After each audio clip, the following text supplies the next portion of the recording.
The twin suns of New Haven painted the sky in shades of orange and purple as Elder Matriarch Zilith stood at the observation deck of the colony's central tower. Her compound eyes tracked the dark shapes descending through the atmosphere. The Vrelic warships moved with terrible purpose, their hulls reflecting the dying light like black mirrors. Behind her, the council chamber buzzed with panicked clicks and chirps. The Karathi people had never known war. For 3 generations they had lived in peace on this world, farming the rich soil and trading their harvest with neighboring systems. They were builders, not fighters. Their exoskeletons were delicate, their mandibles meant for careful work, not combat. The transmission from the Vrelic Dominion had arrived 6 hours ago. The message was simple and brutal. Submit to their rule and become slave labor for their empire, or face complete annihilation. They had 72 hours to decide. Zilith turned from the window to face her council. 12 Karathi elders stood around the circular chamber, their antennae drooping with despair. They all knew the truth. Surrender meant slavery. Resistance meant death. There was no third option. We must send word to our allies, Zilith said, her voice translator rendering her clicks into standard galactic speech. We must try. Council member Thrick shook his head. The nearest coalition world is 3 weeks away by conventional drive. The humans are even farther. 47 light years. Matriarch, no help can reach us in time. Zilith moved to the communications console. Her delicate fingers danced across the controls, activating the quantum burst transmitter. It was old technology, expensive to use, capable of sending messages across vast distances instantly. But it only sent signals. It did not bring ships, I know, she said quietly. But we will send the message anyway. If we are to die, let the galaxy know what happened here. Let them know the Vrelic Dominion murders peaceful worlds. She thought of the humans as she composed the message. Strange creatures, those bipedal warriors from the Yellow Star system. The Karathi had met them 30 years ago, when human explorer ships first ventured into this sector. Everyone in the galaxy had been nervous about first contact with Earth. Humanity's radio transmissions had reached nearby systems long before their ships did, and those signals painted a troubling picture. Human music spoke of war and loss. Their entertainment was filled with violence. Their entire history was an endless cycle of conflict and bloodshed. When the human ships finally arrived, the galaxy held its breath expecting monsters. Instead, they found something more confusing. The humans smiled and laughed. They shared food and stories. They signed trade agreements and cultural exchanges. They built schools and hospitals on worlds that needed them. They were kind, but Zilith remembered the human ambassador's words during the treaty signing. His name was Chen, and he had kind eyes that somehow made her nervous. He had said something that stuck with her all these years. We humans believe in protecting our friends, Chen had said. We remember our allies. We remember our enemies too. The message was ready. Zilith's finger hovered over the transmit button. She knew this was pointless. Earth was too far away. Even if the humans wanted to help, even if they sent their fastest ships the moment they received this signal, they would arrive weeks after New Haven was nothing but ash and corpses. But she pressed the button anyway. The quantum burst fired, carrying their desperate plea across the void, to Earth, to humanity, to friends who would receive their message far too late. The hours crawled by like wounded animals. The Vrelic fleet settled into high orbit, a ring of death encircling their world. Occasionally, the enemy would broadcast messages to the surface, footage of other conquered worlds, cities burning, populations enslaved. The choice was clear: submit or burn. Zilith gathered the colony's younglings in the central square. Thousands of small Karathi looked up at her with trusting eyes. They did not understand what was coming. How could they?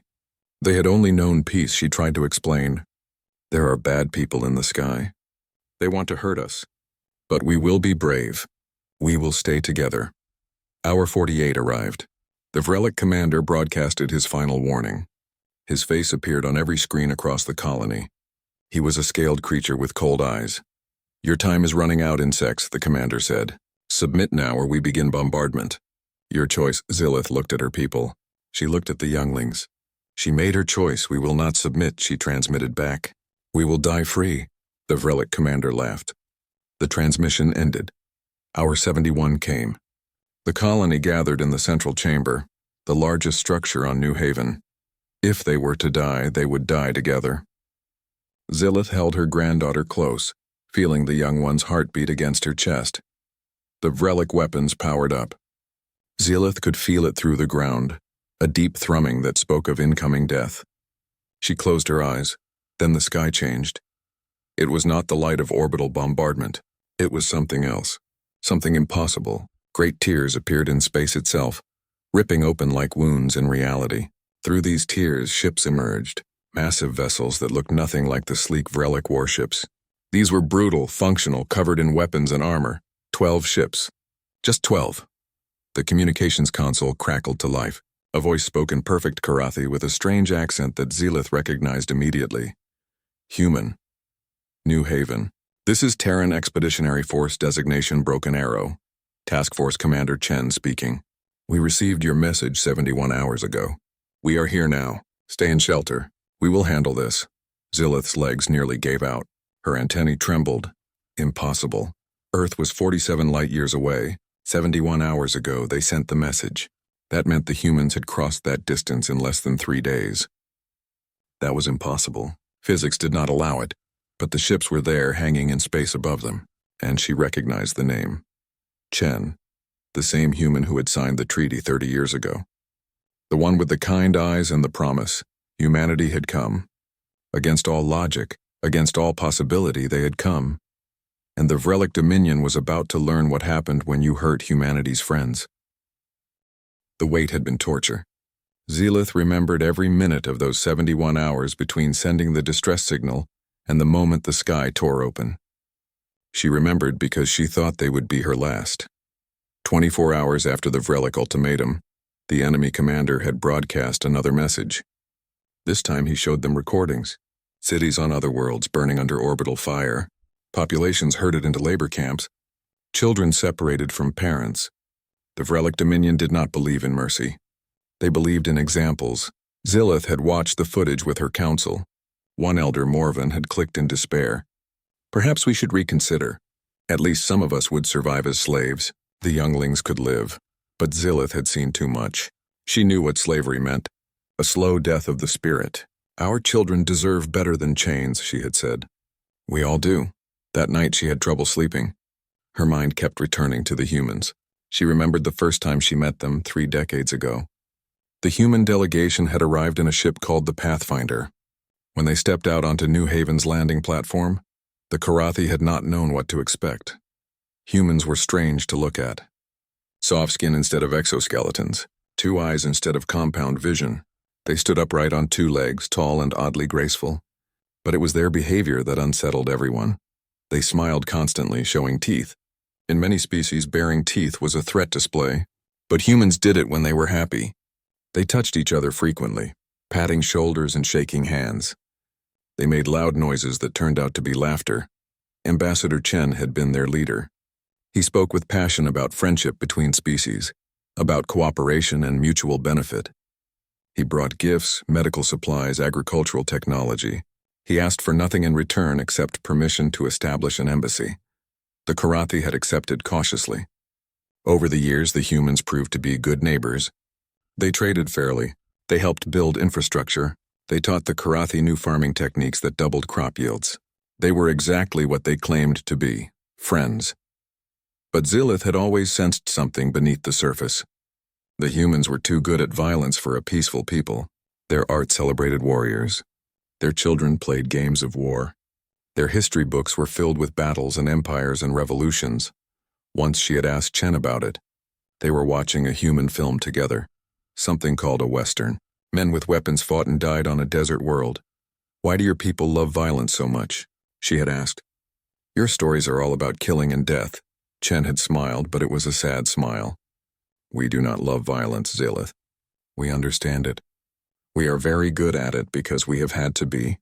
Our world made us this way. But understanding violence and loving it are different things. We choose peace when we can. We fight when we must. At hour 48, the Vrelic forces began landing. Massive transport ships descended to the surface, disgorging soldiers and war machines. They did not wait for the full 72 hours. Why would they? The outcome was certain. The soldiers moved through the colony, destroying infrastructure, rounding up Karathi civilians. They were efficient and cruel. When a group of young Karathi tried to fight back with farming tools and improvised weapons, the Vrelic soldiers gunned them down without hesitation. Zilith watched from the central tower as her people died in the streets. The humans had taught some of them courage, but courage alone was not enough. The Karathi were not warriors. They never would be. By hour 60, most of the colony's infrastructure was destroyed. Power plants were offline. Communications were jammed. The Vrelic had cut them off from the galaxy. Whatever happened here, no one would know until it was far too late. Zilith gathered the survivors in the central chamber. Thousands of Karathi huddled together, terrified but defiant. They had made their choice. They would not submit. If death was coming, they would face it with dignity. She addressed them in their native language, the clicks and chirps that no translator could fully capture. My people, my family, we have lived good lives here. We have harmed no one. We have built something beautiful. If this is our end, let us remember that we chose freedom over chains. Let us remember that we are Karathi, and we bow to no tyrant. The crowd responded with a unified clicking sound, a traditional gesture of agreement and solidarity. Even the younglings joined in, not understanding but following their elders. Hour 71 arrived like an executioner. Zilith felt the deep thrumming through the floor as the Vrelic warships powered their weapons. The orbital bombardment would begin any moment. The central chamber would be vaporized in the first salvo. At least it would be quick. She held her granddaughter close, whispering comfort in the youngling's antenna. Around them, families embraced. Some sang traditional songs. Others simply held each other in silence. Zilith thought about the message she had sent to Earth. By now, the humans would have received it. They would know what happened here. Perhaps they would remember New Haven. Perhaps they would warn other worlds about the Vrelic dominion. Perhaps their deaths would mean something. She closed her eyes and waited for the end. Then the world lurched. Not from weapons fire, but from something else. A massive gravitational distortion that made everyone stumble. The lights flickered. Electronics screamed. And then, suddenly, everything stabilized. Someone shouted, pointing at the observation windows. Zilith looked up and saw the impossible. The sky was tearing. Great rips in space itself, bleeding light and energy. Through these wounds in reality, ships emerged. Ships that should not be there. Ships that could not be there. Human ships. 12 of them. Each one massive, bristling with weapons and armor. They moved with purpose, taking up positions around the planet with military precision. The communication console came back online. Chen's voice filled the chamber, speaking perfect Karathi with that distinctive human accent. And he said the words that Zilith had never dared to hope she would hear. We are here now. Zilith felt her legs give out. She collapsed to the floor, her granddaughter crying in confusion. Around her, thousands of Karathi stood in stunned silence. The humans had come.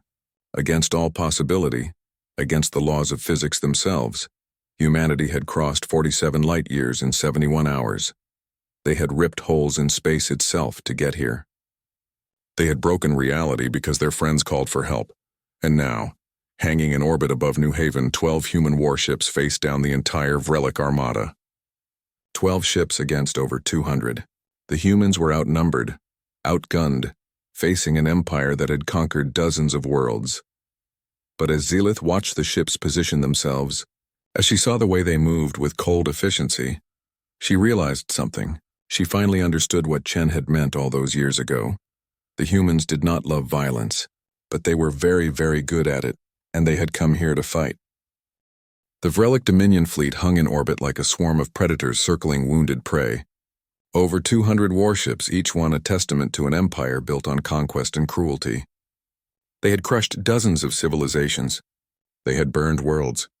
They had never lost. Admiral Kresh stood on the bridge of his flagship, the Dominant Will, and stared at the sensor displays in confusion. 12 ships had just appeared out of nowhere. Not through normal FTL emergence, but through massive spatial tears that had made his instruments scream with gravitational warnings. His tactical officer was the first to speak. Admiral, I am reading unknown ship signatures. They are not in our database. Configuration suggests heavy weapons platforms. Estimated crew complement, 500 per vessel. Kresh studied the newcomers.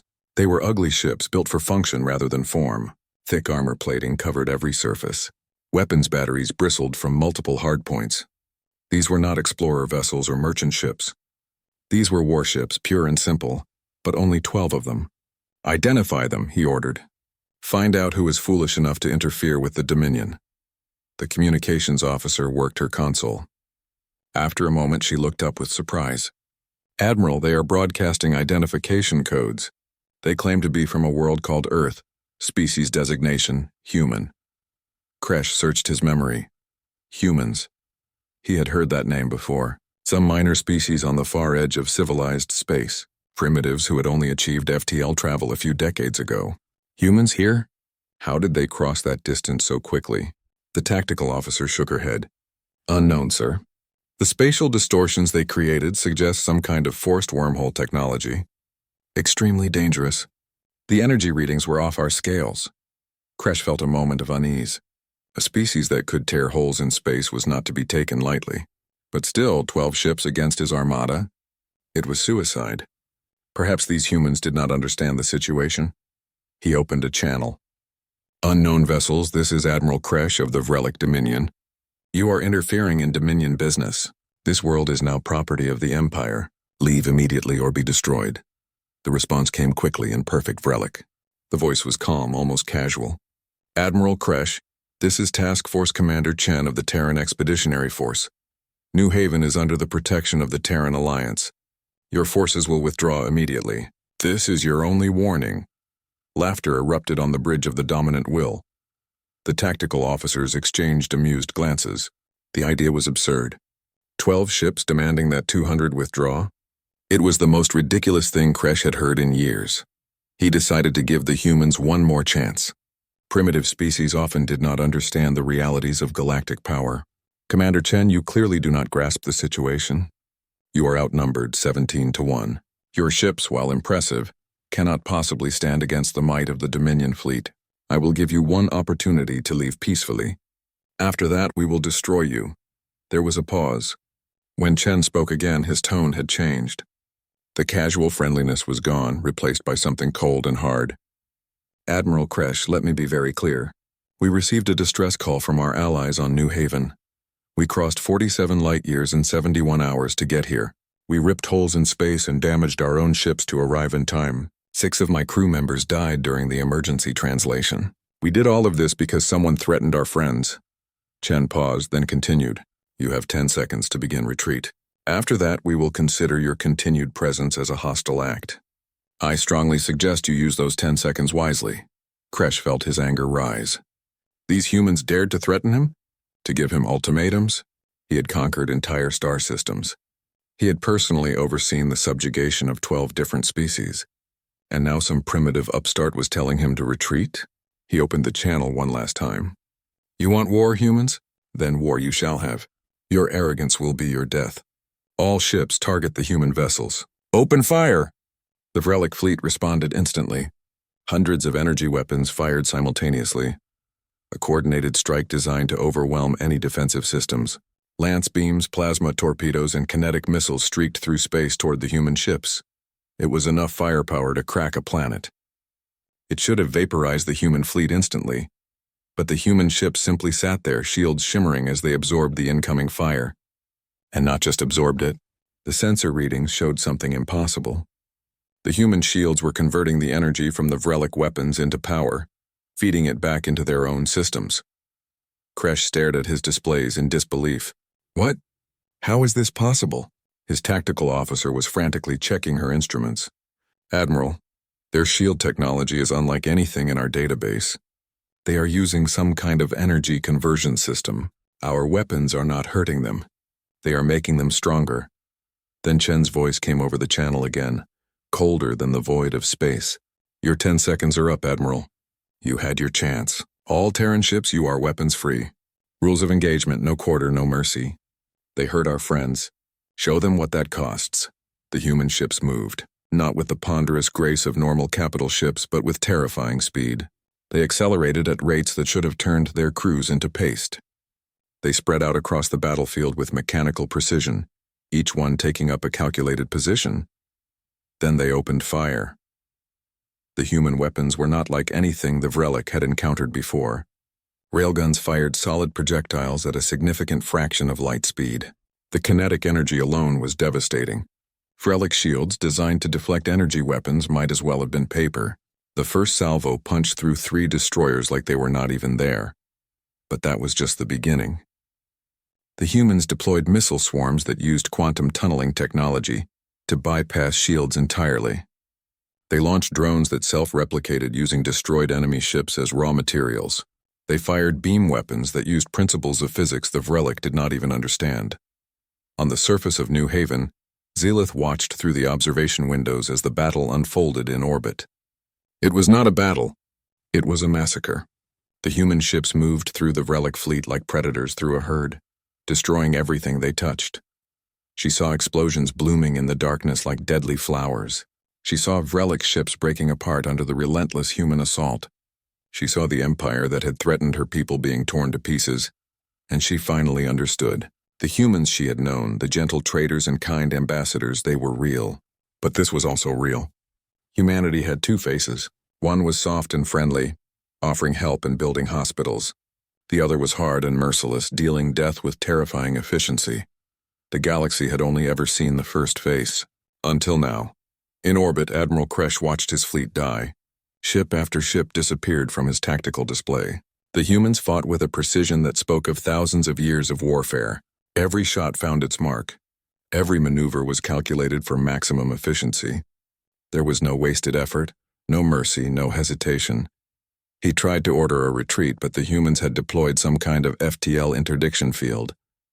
No ship could jump to hyperspace. The Dominion fleet was trapped, forced to fight an enemy they could not defeat. As his flagship shuddered under another impact, Kresh finally understood the terrible mistake he had made. These humans were not primitives.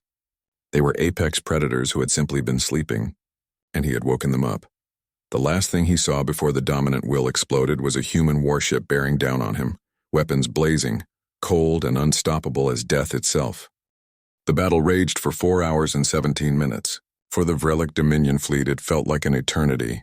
For the humans, it was a textbook operation executed with cold precision.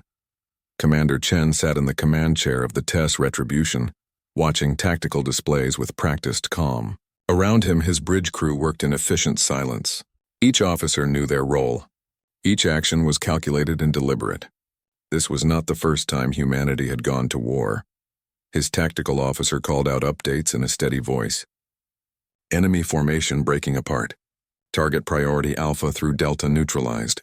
No damage to our forces. Shield efficiency at 112%. The Vrelic ships tried to adapt. They changed formations, attempted flanking maneuvers, concentrated fire on single targets. Nothing worked. The human ships moved like they could read the future, always one step ahead. When the Vrelic concentrated fire, the humans simply rotated shield facing and absorbed the energy. When the Vrelic tried to retreat, the humans cut off escape routes. It was not a fair fight. It was an execution. Chen pulled up a communication channel to the fleet. All ships, status report. 11 voices responded, each captain reporting minimal damage and maximum efficiency. The human warships were built for this. Generations of warfare had taught humanity how to build the perfect killing machine. These ships represented the culmination of 10,000 years of conflict. Chen opened a channel to the surface. New Haven, this is Commander Chen. I know you can see the battle. I want you to understand something. Every ship we destroy up here, that is one less ship that can hurt another peaceful world. This is not just about saving you. This is about sending a message. On the surface, Zelith listened to his words with a mixture of gratitude and horror. She watched as another cluster of Vrelic ships exploded into debris. The humans were not just winning. They were annihilating their enemy with brutal thoroughness. But she also understood what Chen meant. The Vrelic Dominion had built their empire on fear. They conquered because no one could stop them. Now humanity was showing the galaxy that the Dominion could be stopped, could be destroyed. The battle entered its 3rd hour. The Vrelic fleet was down to less than 70 ships. They tried desperately to coordinate a final assault, throwing everything they had at a single human vessel. The TES Vengeance took the full force of their attack, shields flaring bright enough to be seen from the surface. When the light faded, the Vengeance was still there. Shields at 90%, weapons hot and ready. The humans did not even slow down. They returned fire with devastating accuracy. destroying 15 Vrelic ships in less than 2 minutes. On the surface, the Vrelic soldiers realized what was happening in orbit. Their fleet was losing. Their empire's pride, their supposedly unstoppable armada, was being torn apart by a fraction of its number. Panic spread through their ranks. That was when the human Marines arrived. The drop pods came down like meteors, punching through the atmosphere with controlled fury. They landed across the colony in a precise pattern, each one calculated to cut off Vrelic escape routes. The pods opened, and human soldiers emerged. They wore powered armor that made them look more like machines than living beings. They moved with the same terrifying efficiency as their ships in orbit. They did not come to negotiate or accept surrender. They came to hunt. Zilith watched from the central tower as the human Marines moved through the colony. The Vrelic soldiers tried to fight back. They had superior numbers on the ground. It did not matter. The humans cut through them like a hot blade through soft wax. Every move was calculated. Every shot was precise. The humans did not waste ammunition. They did not take unnecessary risks. They simply advanced, steady and unstoppable, clearing the colony sector by sector. Some Vrelic soldiers tried to surrender. The humans zip-tied them and left them for later processing. Some tried to use Karathi civilians as shields. The humans used precision weapons to eliminate the soldiers without harming the hostages. Some tried to flee. The humans ran them down with cold determination. One of the human Marines stopped near the central tower. He removed his helmet briefly, revealing a young face covered in dirt and sweat. He looked up at Zilith through the observation window and gave her a thumbs up. A human gesture she had learned meant everything was okay. Then he put his helmet back on and continued hunting. In orbit, the Vrelic fleet was down to 30 ships. They broke formation completely, each vessel trying to escape individually, but the human FTL interdiction field held firm. There was no escape. The humans pursued each ship systematically, destroying them one by one. Admiral Kresh's replacement, a captain who had inherited command when the flagship exploded, tried one last desperate gambit. He ordered all remaining ships to ram the human vessels, hoping to do damage through sheer mass if nothing else. The humans saw it coming. They deployed point defense systems that turned the incoming ships into clouds of debris before they could make contact. The last few vessels that made it through were caught by tractor beams and held in place while human boarding parties secured them. 4 hours and 17 minutes after the first shot was fired, the battle ended. The Vrelic Dominion fleet, all 238 ships, was destroyed. The human task force had not lost a single vessel. Casualties 0. On the surface, the last Vrelic soldier was secured. The colony was clear. The humans established a perimeter and began treating wounded Karathi with the same medical technology they used for their own troops. Commander, Chen stood on the bridge of the Retribution and opened a channel to New Haven. His voice was tired but warm. Matriarch Zilith, the area is secure. The Vrelic are no longer a threat. We have medical ships on the way. They will arrive within the hour. We will help you rebuild everything they destroyed. Zilith tried to respond, but her voice would not work. She was shaking, her antennae trembling with emotions she could not name. Relief, terror, gratitude, and something else. A new understanding. Finally, she managed to speak. Commander Chen, why? Why did you do this? We are just farmers. We are nothing to Earth, nothing to humanity. There was a pause. When Chen responded, his voice was gentle but firm. Matriarch, you said you sent us a distress call knowing we could not arrive in time. You said it was more goodbye than a cry for help. But you still sent it. Because in your darkest hour you thought of us. You considered us friends worth saying goodbye to. He paused again. Humanity has one rule, Matriarch. One law we never break. We protect our friends. We protect our own. Distance does not matter. Danger does not matter. If you call, we come. That is what it means to be human. Zilith looked out at the debris field in orbit at the destroyed Vrelic fleet. She looked at the human ships, battered but unbroken, still protecting her world. She understood now. Humanity's kindness was real, but so was their fury, and you did not want to be on the receiving end of that fury. The galaxy was about to learn what happened when you hurt humanity's friends. The lesson would be written in the debris of the Vrelic Dominion fleet, hanging in orbit above New Haven like a monument to humanity's wrath. And the galaxy would remember. 3 days after the battle, the human medical ships arrived as promised. They brought doctors, engineers, supplies, and enough resources to rebuild everything the Vrelic had destroyed. The humans worked alongside the Karathi, repairing infrastructure and treating the wounded with the same dedication they had shown in battle. But something had changed in New Haven. The Karathi looked at their human allies differently now. The kind ambassadors and friendly traders had revealed another face, and that revelation could not be forgotten. On the 5th day, Commander Chen requested a meeting with Matriarch Zilith. They met in the rebuilt council chamber, just the two of them. Chen looked tired.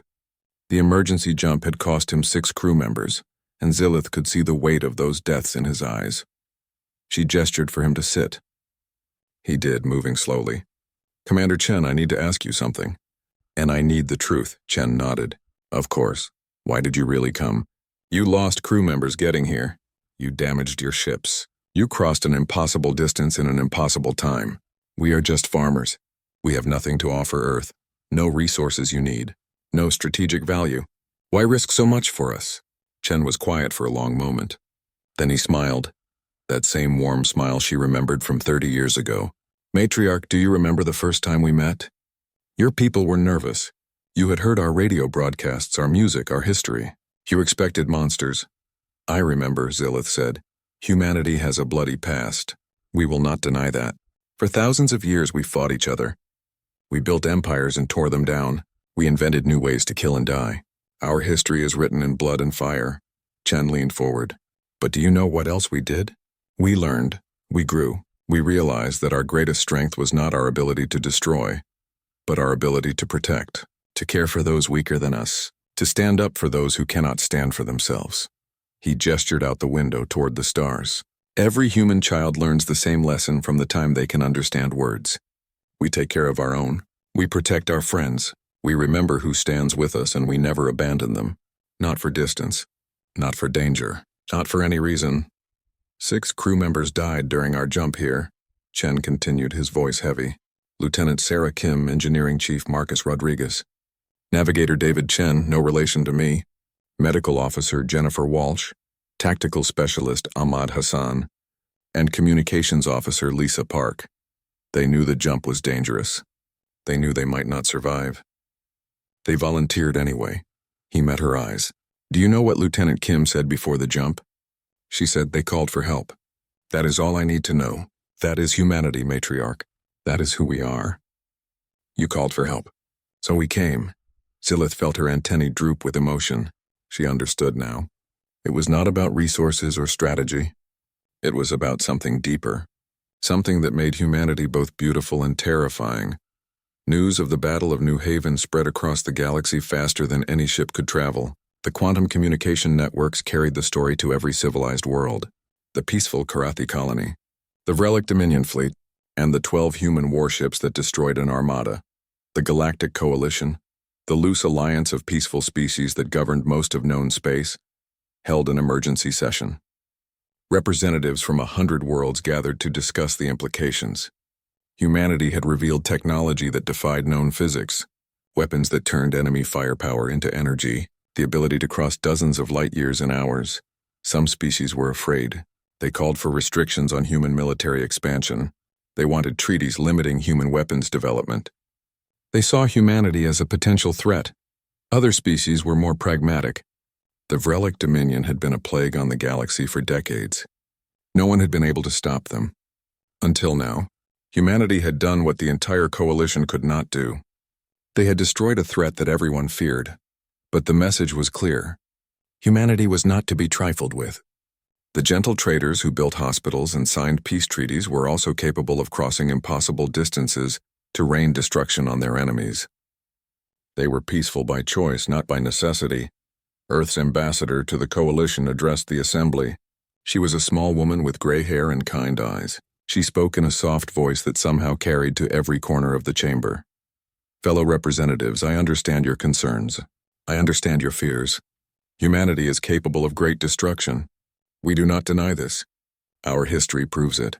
But I want you to understand something fundamental about my people." She paused, looking around the chamber. "We do not want war. We do not seek conflict. We want to trade, to learn, to build friendships with other species. We want to explore the stars and discover new wonders. Peace is our preference, always. Her voice hardened slightly. But if you threaten our friends, if you attack our allies, if you harm those under our protection, you will discover why Earth's history is written in blood. You will learn what happens when you wake the sleeping dragon. The Vrelic Dominion learned this lesson. Their fleet is debris. Their empire is broken. This is not a threat. This is a promise. Touch our allies and face the consequences. The chamber fell silent. The message was received and understood. Humanity would not be the aggressor, but they would be the defender. And their defense was absolute. On New Haven, life slowly returned to normal. The colony rebuilt. Children played in the streets again. The farms produced their harvests. But in the central square, the Karathi erected a monument. Not to their salvation, but to the 6 humans who died during the emergency jump. The monument was simple. 6 pillars of black stone, each inscribed with a name.